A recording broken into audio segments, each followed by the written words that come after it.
Vive la gauche, les frondeurs parlent aujourd'hui à La Rochelle.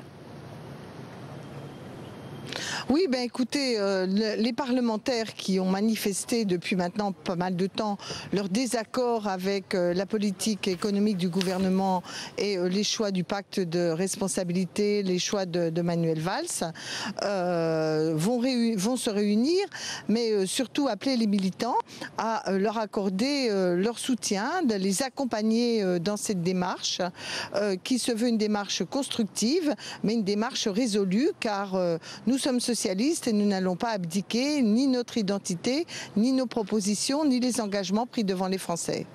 Un mot de l'encadrement des loyers. Il est en grande partie abandonné par Manuel Valls. Que pensez-vous du timing? Il décide de cela juste au moment de l'université d'été du Parti socialiste. Et sur le timing, et sur la forme, et sur le fond, cette décision est absurde, dangereuse. Sur le timing, passer son temps à utiliser tous les reniements pour essayer de se créer une identité de modernité est un grand danger. Oui, la modernité, c'est de réguler les loyers, car les Français payent de plus en plus dans leurs revenus pour se loger. Et là, tous les Français. Il y a une explosion des loyers qui a fait que, pas seulement à Paris, le pouvoir d'achat, on consacrait 25%, 20 à 22% il y a 10 ans, on est maintenant à 27-28%, 8 points de pouvoir d'achat. Alors moi, je veux bien qu'il ne faille pas réguler, mais j'observe que des pays qu'on nous donne toujours en exemple comme l'Allemagne le fait, un pays comme l'Allemagne le fait, beaucoup d'autres pays le font, et les gens sont logés à moindre coût et dans de bonnes conditions. Maintenant, la forme, dans quel monde vivons-nous? La démocratie, on se dit sociodémocrate, mais il y a démocratie dans social-démocratie. Il y a un parlement. On n'est pas encore à la décision d'un homme ou d'un clan. Décider par ordonnance de remettre en cause une loi qui est à peine votée, qui était un engagement de François Hollande, non seulement dans ses 60 engagements, mais au Bourget, qui est une proposition du Parti socialiste depuis plus de 5 à 6 ans avant notre élection. Alors maintenant, je crois quand même qu'il est temps qu'on retrouve la voie de la raison, car ce n'est pas ça qui fera construire des logements en France. Ce qui fera construire des logements en France, c'est dégager du foncier, des terrains, pour permettre la construction et de financer correctement le loyer à caractère social ou le loyer à bas coût. Marie-Noëlle Lienemann, sur ce sujet comme sur d'autres, notamment le pacte de responsabilité, il y a des grosses divisions de fond à gauche. La droite est aussi divisée sur la forme. Vous êtes consciente que ça fait le jeu de l'extrême droite. Marine Le Pen, d'ailleurs, ce matin, parle même de cohabitation.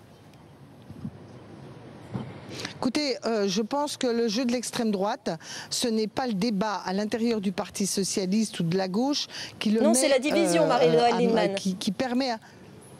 Non, même la division, la réalité, c'est la réalité vécue par les Français. S'il y a des désaccords, c'est que nous ne sommes pas d'accord sur la ligne suivie.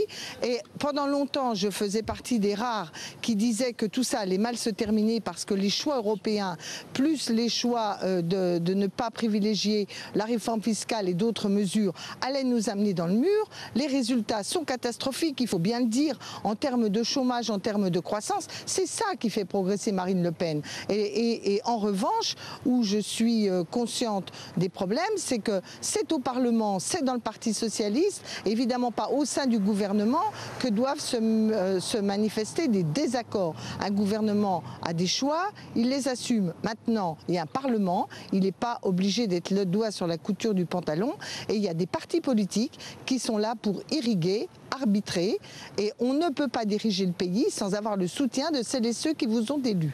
Marie-Noëlle Lienemann, une question sur ce plan d'urgence des frondeurs que vous voulez lancer aujourd'hui pour relancer l'économie.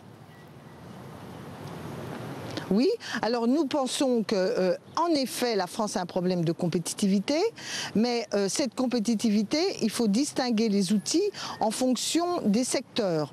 Oui, il y a des secteurs qui sont en lien avec l'exportation ou qui sont confrontés à la concurrence mondiale. Il faut les aider. Il faut les aider à condition que l'argent aille bien à l'investissement, aille bien à la modernisation et à l'amélioration de nos capacités exportatrices, et pas aux dividendes où je ne sais ces sous engrangés dans des salaires des patrons.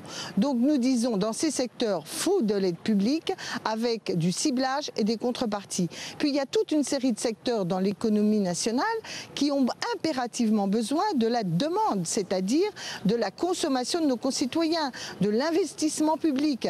Et nous demandons donc une large partie de ces 41 milliards qui ne sont pas indispensables à la compétitivité des entreprises soient réutilisés pour des grands travaux d'investissement public, pour l'amélioration du pouvoir d'achat des plus fragiles et des salariés. Voilà un premier point sur lequel nous comptons largement faire des contre-propositions par rapport aux propositions de Manuel Valls, qui lui considère que 41 milliards donnés au patronat sans condition, eh ben, ça finira bien par avoir un effet. Merci. Oui, ça finira peut-être un jour, mais pendant ce temps-là, ça ira très mal et le chômage continuera à s'accroître.